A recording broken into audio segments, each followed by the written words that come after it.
where you're entrepreneurial as a student. Yes, I actually done business all throughout. So in secondary school, when it came to different options, I done business and Spanish. If you were a secondary school student, again now, what type of business would you look to start and why? Obviously we look to the future because you need to within business, and the industry is only growing year on year. Why did you decide to start that type of business as opposed to a different type of business? For me, exercise has been a huge part of like my life and journey and transformation.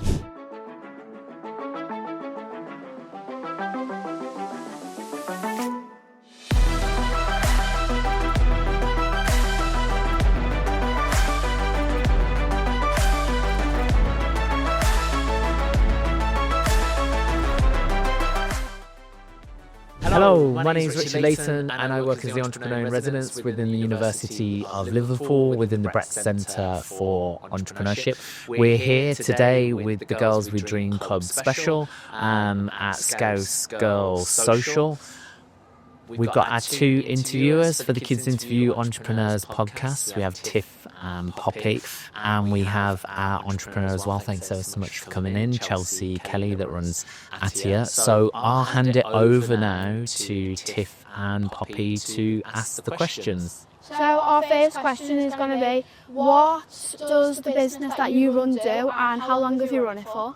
So I own a gymwear brand called ATIA Active. We launched to the public only last November 2024, but it took us 2 years in order to get to the launch, which included, designing the product, coming up with the brand, shipping, logistics, distribution, everything. It takes such a long time to do. And then before that, I also had another business, and that wholesaled other gymwear brands. So naturally, that's where the new brand was born, and I actually had that for like 6 years. So yes, I've been in the business world for a long time now. And do you want to pick one of these questions? Of course, I will go for this one here. Thank you. What did you do before starting this business? Did you work for anyone else or run any other businesses, and what did you learn? So before the two businesses, I actually worked in like corporate jobs. And I was finding a way and happy in them, and I was lasting like 2 years in each one, and it just didn't feel right in what I wanted to do. And then I worked for a family business, and it was my boyfriend's dad who owned it, and it was an estate agent. And I thought, this is it, this is going to be where this is where I'm going to feel my purpose, because the corporate world weren't working for me. I didn't really like it, and now I want to be, a family-run business where I can get involved in everything. And I went there, and it still just didn't gel for me. And so when I was working in the estate agent, I worked 9 to 5, Monday to Friday and Saturday. And then I would go home of a night and I'd start on a business, which is a clothing brand. And I would work on that from like 7 till like 2 in the morning, and then get back up and go to the estate agents, and then it took off, became too much, so I left the estate agents, and yeah, that's my painter. And what I have learned would be that you do have to do what you're passionate about, because if you don't, like me, you can just, jump from place to place. So find something that you absolutely love and go in all in with your heart and make it happen. Yeah. Thank you. This is, what were you like in secondary school, and were you entrepreneurial as a student? Yes, I actually done business all throughout. So in secondary school, when it came to different options, I done business and Spanish. And then what was I like as a student? Yeah, I was entrepreneurial. I was actually entrepreneurial as a child, because when like everyone used to play like house and stuff when they were little, I used to play shop. And I always used to sell me stuff in the street. So like I had to have a stall. And then also I remember when I was like really little, my own dad bought me like a Wendy house in the garden. And instead of like playing house, I turned it into a chippy. And I made me mum buy all like the cartons and plastic cutlery and everything. So I feel like I've always wanted to own my own business and be in business from a young age. That's brilliant. Thank you. Do you want to pick one of these? Yes, I'll go for this one this time. Thank you. Thank you. Did you go to sixth form and university after studying your GCSEs, and how did that help you develop your entrepreneurial skills? Yeah, I went to sixth form in Broughton Hall for 2 years, and there I done business and Spanish. And then I went to university, and I went to Glamorous University, and I done international business and Spanish there. I actually weren't going to do Spanish, I was just doing business. And then last minute I done the Spanish course because I thought it would set myself apart from others, because a lot of people do like to do business. And I think going to university and to sixth form, it helps you to be like disciplined, which is essential when you run a business, because you work so many hours. Like, I think people start a business because they think, I'll work for myself, I'll work less, and I'll work when I want to, and you actually do the complete opposite. But when it's your own, it doesn't feel like work, so you don't mind it whatsoever. So I think learning discipline is crucial, and also like deadlines, because believe it or not, I do think we work to a lot of deadlines, and they're like months in advance, and something that's happening today can have such a big impact in like 6 months down the line, so we have to stick to very strict deadlines. So I think that helps with giving in coursework and passing exams and stuff. So I do think sixth form and university is really important, and does help if you want to be an entrepreneur and go down that route. That's really good. Before you pick one of these, I've got a quick question for you. What made you come up with the name ATIA Active? Yeah, so it actually stands for anything is achievable, and that was born from when I had the previous business. When I started, obviously I knew I wanted to be in business, but in a way I was surprised it took off, the way it did and how quick, and it just made me believe and realise that anything is achievable and you can do what you want to. Thank you. That one. Thank you. So this question is, why did you decide to start that type of business as opposed to a different type of business? Good question. I think for me, exercise has been a huge part of like my life and journey and transformation. ATIA Active is born from the fact that I did used to struggle with, life, like where everybody does. I found it really hard. I used to be scared of the world, believe it or not. And I embarked on this journey of self-discovery. I worked with like a lifestyle coach and everything, and totally changed me mind and reprogrammed my subconscious and my brain to think differently. Exercise was a huge part of that, and like is very special to me and very meaningful, because exercise is like unbelievable for what it does for your mind, and the skills that you learn from that you can use in every day. So for me it just felt natural to start a gymwear brand, because the gym and everything is such a big part, and I know everyone loves gymwear as well, so it's a good industry to be in. Thank you. And like exercise does like help your mental health, and like you gotta, when you like working out, you gotta look good too. You've got to look good. You've got to look amazing, especially Liverpool Scout girls. We all love to look gorgeous and be glamorous, and even a trip to the gym, everyone's in all matching outfits and like looking gorgeous and all the hair nice. So yes. Your mum want to pick? Yes, I'll go for this one. Thank you. If you were a secondary school student, again now, what type of business would you look to start and why? So if I was secondary school business, I'm going to say the same. I feel like I would go into Activewear, just because it is such a huge movement, and obviously we look to the future because you need to within business, and the industry is only growing year on year, and it's projected, I think, by 2030 to be worth like 450 billion. So it's a good industry to work in if you're going down the business route. So what if you didn't know anything about like sportswear or like exercise, like what would be your like second choice? Do you know what? I feel like I haven't actually thought about this because I'm so wrapped up in what I'm doing now.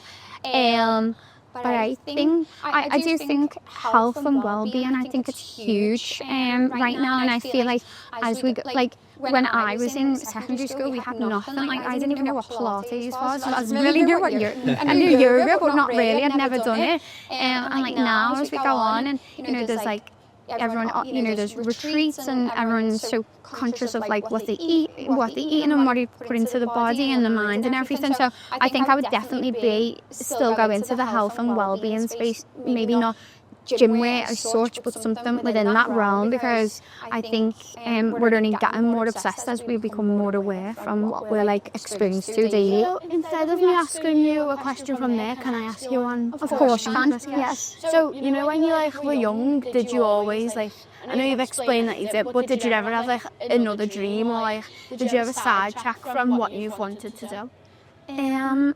It's funny because although I feel like deep down I knew I always wanted to own my own business, I actually didn't know how it was going to work and how I was going to get to that. Like, and just come from like a council estate, like a normal background. Like I didn't come from money or anything like that. So business years ago was like, oh yeah, that was like reserved for a certain person of like a certain status maybe. It was not normal to think that, but I just did, and I just took each step as it, took each day as it came, and just worked on it and focused in that. And yeah, it's a good question, not to be honest. It's got me thinking. Do you want to pick one of these? Yes, I'll go for this one, please. Thank you. Thank you. What were your favourite subjects, and what did you like the best about secondary school? My favourite subject actually was business, and I'd done IT as well, which I really liked. I think I knew then, because I'm 35 now, so when I was in school, it's a long time, it's like 20 years ago, but I knew then that like the IT space was going to be big in the future, because it weren't really back then. So I've always been quite like, I feel like savvy in what like I want to pursue, like realistic as well, of like that there can be something there, like opportunity. So yeah, and you know what, I did actually like Spanish as well. Like I always thought it was like impressive and cool to speak another language, so that was something that I wanted to do. And what did I like best about secondary school? I feel like you know what, it's actually, you mightn't feel that time, but it's so fun, and like all adults say it's the best years of your life, and when you're living it, you're like, what are they on about? But really, when you move into the big world, you're like, yeah, they were absolutely right. Like, it's fun, you've got loads of people around you and support, and you can do and be whatever you want to be at that time. Like the world's just opening up for you, and it's a very exciting place to be and to start at. So yeah. Yeah, you've got lots of time to have fun, no sort of responsibilities. But again, I guess when you are younger, you do look at other people around you and you think, oh, look, what they're doing seems to be more fun. I wish I was a bit older so I could do that. And in some respects, you do wish that time away, but you do look back retrospectively and think, wow, look, that was such a great opportunity. And I think you were talking about technology a moment ago. I mean, the types of technology that the girls or even the boys at school have got now is amazing, and what you could do with that, creating content or starting up businesses. And whereas when we were at school, you didn't, social media didn't exist, believe it or not. We didn't have mobile phones. It might seem crazy to you, but we lived in a time when I mean, it's really brilliant what your business is sort of named after, but we lived in a time when everything didn't seem necessarily sort of achievable. But now with technology and the influence and support of other people that you can connect with really easy online with now, anything does seem like it is potentially. That's what I always say. It has been the internet that's opened my eyes to so much and made me. And even like the way I said I'm interested in health and wellness and like what I put in my body with foods and stuff, I didn't know anything like that. It's the internet that's made me like aware of all of that. So yeah. Awesome. So we have a couple of closing traditions on the Kids Interview Entrepreneurs podcast. Our first closing tradition is to Simon Squib you and ask you, what's your dream? So my dream is to be like loved by and respected in the gym wear industry by customers, obviously, but also by the main players within the industry, the other brands. I just want to create a community of women who know that anything is achievable and aren't held back and limited by the beliefs in the mind, because they're the worst ones. And a life of freedom for me as well outside of business. Then for my dream is to live a life on my own terms, and I feel that business allows you to do that, a life where I can pick where I want to live and what I want to do and what time I want to start work and everything else. I feel like when you're younger it changes, but as you get older your priorities change, and I just think for me freedom is a huge motivator. Yeah. I loved what you said about entrepreneurship earlier, because a lot of people look at it and think, oh, if I work for myself, I can determine what I do, when I do it, and how I do it.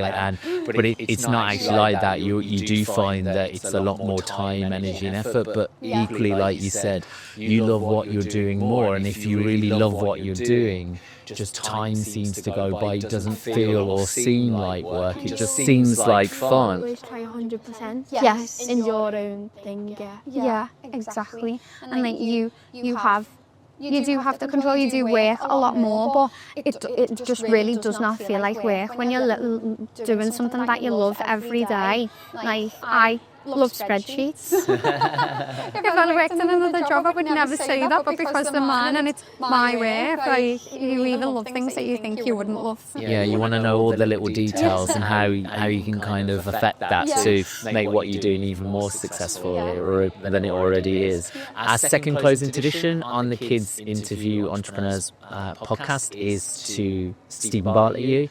So we've got some Diary of a CEO cards here, so if you want to choose one of those and pass it to either Tiff or Poppy to ask you the final question. So anyone you like, we've no clue or idea what it's going to be. Is it ever appropriate to hurt someone's feelings? No, I don't think it is. I always say in life, do what you want to do as long as you're not hurting anyone along the way. That's a big thing for me. I mean, it's good to do constructive criticism, but I think you can do that in a polite, nice way, and it doesn't need to be, in a way. Hopefully it's constructive. Yeah. As long as things are coming from a good place, and obviously you try and take some time to explain things in the best possible way. Exactly that. I mean, sometimes you will unfortunately hurt other people's feelings, but if it's coming from a good and the right place, or somebody might be speaking to you in a way or asking things of you that you're not comfortable with, so it's good to have boundaries and things like that, which it might upset someone else if you're like, well, I don't want to do this, or I don't want to do that, but obviously it's not deliberate that you're looking to upset someone there, but it's obviously important to say what you think and what you feel, and as long as there's no intent, then I think I think delivery is so important with that, and then also I think the other person ends up understanding where you're coming from if you put your point across. I meant more as in direct, just hurting someone. In terms of business, you do hurt. You may come across where you hurt people's feelings. That's just life, isn't it? It's normal and that's all. For me, I think delivery of how you go about it is important, and yes. I love that. Thank you. Awesome. Well, thanks ever so much to Tiff and Poppy for asking the questions. You were really brilliant again there. And thank you to Chelsea Kelly of ATIA as well for coming to talk to us today. And thanks ever so much to the Brett Centre for Entrepreneurship and Paul Brett, as well as Sir Peter Rigby for his support of the enterprise education in secondary schools programme at the University of Liverpool. Thanks to Jay as well for helping us to record and create the podcast today, and we look forward to seeing you in the future in another podcast. Take care for now.